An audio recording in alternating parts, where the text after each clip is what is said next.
नाम जप की महिमा। जय श्री कृष्ण मित्रों, जैसा कि आप सभी जानते हैं, भगवान श्री कृष्ण की भक्ति और उनके पवित्र नाम का जप ही सबसे प्रभावशाली साधना है। इस विषय पर एक गूढ़ और अद्भुत कथा हमें भगवान श्री कृष्ण ने देवर्षि नारद जी को सुनाई थी। यह कथा हमें सिखाती है कि मृत्यु के समय नाम जप करने से केवल आत्मा मोक्ष की प्राप्ति कर सकती है। मित्रों, यह घटना सतयुग के अंत की है, जब भगवान श्री कृष्ण द्वारका में अपनी लीला रच रहे थे। उस समय देवर्षि नारद जी हम जो हमेशा भगवान की भक्ति में लीन रहते थे, एक महत्वपूर्ण प्रश्न लेकर द्वारका पहुंचे। उनके मन में एक जिज्ञासा थी, जिसे वह भगवान श्री कृष्ण से जानना चाहते थे।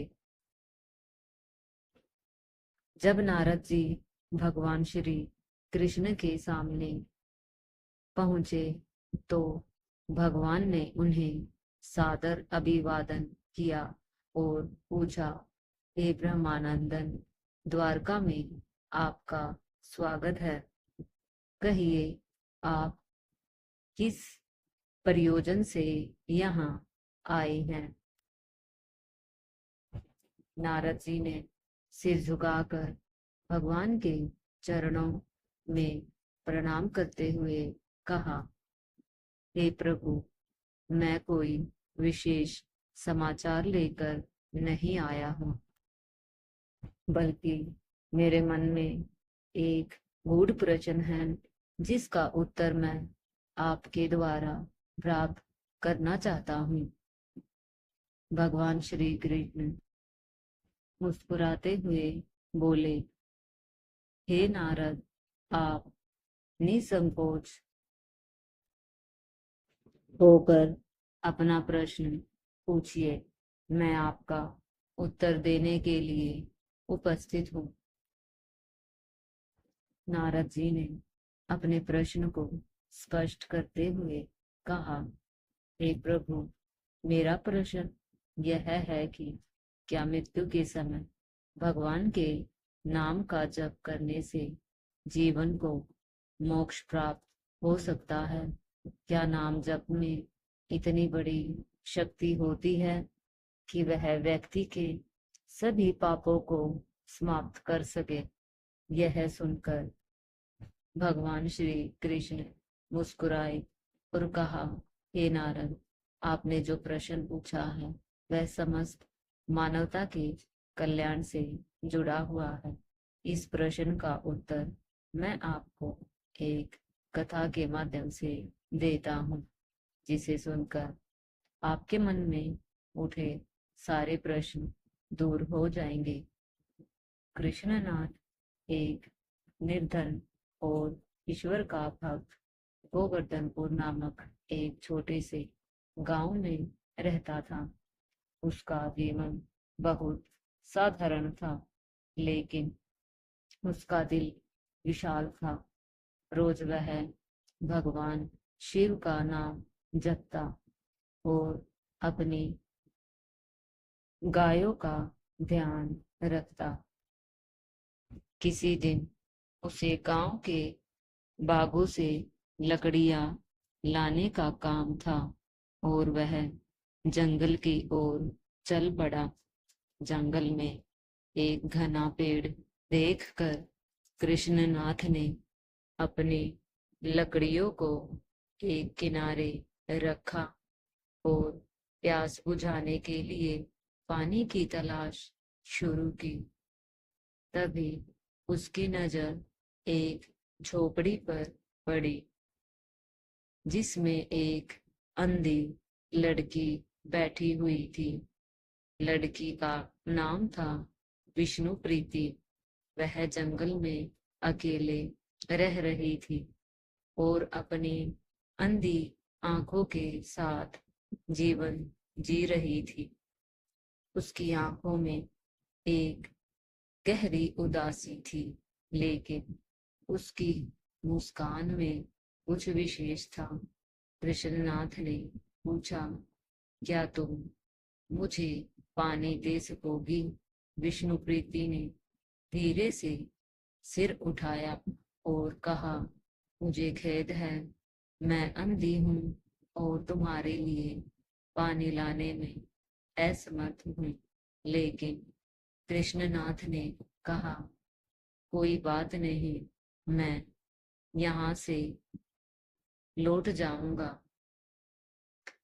लेकिन उस दिन कृष्णनाथ ने विष्णु प्रीति से बातें की और वह उसके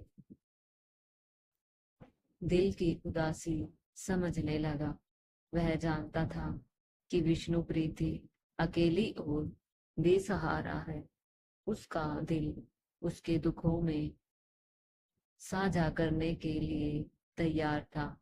कृष्णनाथ ने अपनी गायों की देखभाल छोड़ दी और विष्णु प्रीति की मदद के लिए आने जाने का सिलसिला शुरू किया।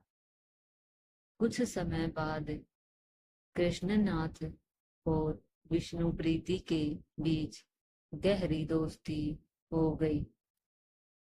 कृष्णनाथ ने विष्णु प्रीति की मदद करने का निर्णय लिया और उसे अपने घर बुलाया। धीरे धीरे दोनों में प्रेम विकसित हुआ और कृष्णनाथ ने अपने दिल की बात विष्णु प्रीति से कह दी। विष्णु प्रीति, जो अब कृष्णनाथ को अपना सहारा मानने लगी थी, उसने भी उस प्रेम को स्वीकार कर लिया। दोनों ने एक दूसरे का साथ देने का संकल्प लिया। लेकिन जैसे ही यह बात गांव वालों तक पहुंची, उन्होंने विष्णु प्रीति का मजाक उड़ाना शुरू कर दिया। उन्होंने कृष्णनाथ से कहा, तुम एक अंधी लड़की से कैसे शादी कर सकते हो? क्या तुम्हें उसका अंधापन नहीं दिखाई देता? कृष्णनाथ ने गांव वालों के बातों का जवाब शांतिपूर्वक दिया। वह जानता था कि उसके और विष्णु प्रीति के बीच प्यार असली था और यह बाहरी दिखावा मायने नहीं रखता। उसने कहा, यह शरीर तो अस्थायी है, परंतु आत्मा और उसके सच्ची भावना कभी नहीं मरती। विष्णु प्रीति का हृदय सुंदर है और यही महत्वपूर्ण है। गांव वाले कृष्णनाथ की बातों को समझ नहीं पाए और उनका मजाक उड़ाते रहे। लेकिन कृष्णनाथ और विष्णु प्रीति ने एक दूसरे के साथ जीवन बिताने का फैसला किया। उनका प्यार और विश्वास अडिग था और इस प्रेम के सफर में उन्होंने आत्मिक शांति और एकता का अनुभव किया। कृष्णनाथ और विष्णु प्रीति ने अपना जीवन शांति से बिताने का निर्णय लिया। उन्होंने अपनी कठिनाइयों और समाज की उपेक्षाओं के बावजूद एक दूसरे का साथ निभाया। एक दिन कृष्णनाथ विष्णु प्रीति से बोला, हमने नाम जप करते हुए एक दूसरे का साथ दिया और यह हम दोनों के लिए बहुत सार्थक रहा। अब हमें जीवन के असली अर्थ को समझने की आवश्यकता है। कृष्णनाथ ने विष्णु प्रीति से कहा कि भगवान का नाम जप करने से न केवल शारीरिक लेकिन आत्मिक शांति ही प्राप्त होती है। वह उसे विश्वास दिलाने लगा कि नाम जप और सच्चे प्रेम से आत्मा का उद्धार होता है। कृष्णनाथ के शब्दों ने विष्णु प्रीति को गहरे तक छू लिया। उसने कृष्णनाथ से कहा, मुझे महसूस हो रहा है कि सच्चा नाम जप ही जीवन का सबसे बड़ा धन है। समाज में उनकी भद्दी आलोचना और आलोचनाओं के बावजूद उन्होंने भगवान के नाम का जप करना जारी रखा और एक दूसरे के साथ जीवन की सच्चाइयों का सामना करते रहे। कहानी यह सिखाती है कि हम चाहे जैसे भी हो, हमारे अंदर की शुद्धता और सच्चाई ही महत्वपूर्ण होती है। भगवान का नाम जप करना और दूसरों के प्रति प्रेम, यही है सच्ची भक्ति का मार्ग।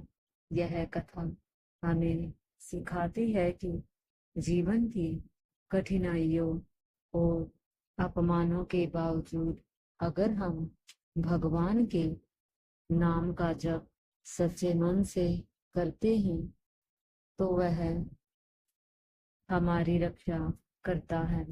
रघुपति और कर्णिका की तरह हमें भी अपनी समस्याओं और दुखों का सामना करते हुए विश्वास बनाए रखना चाहिए, क्योंकि भगवान का नाम हमेशा हमारे साथ होता है।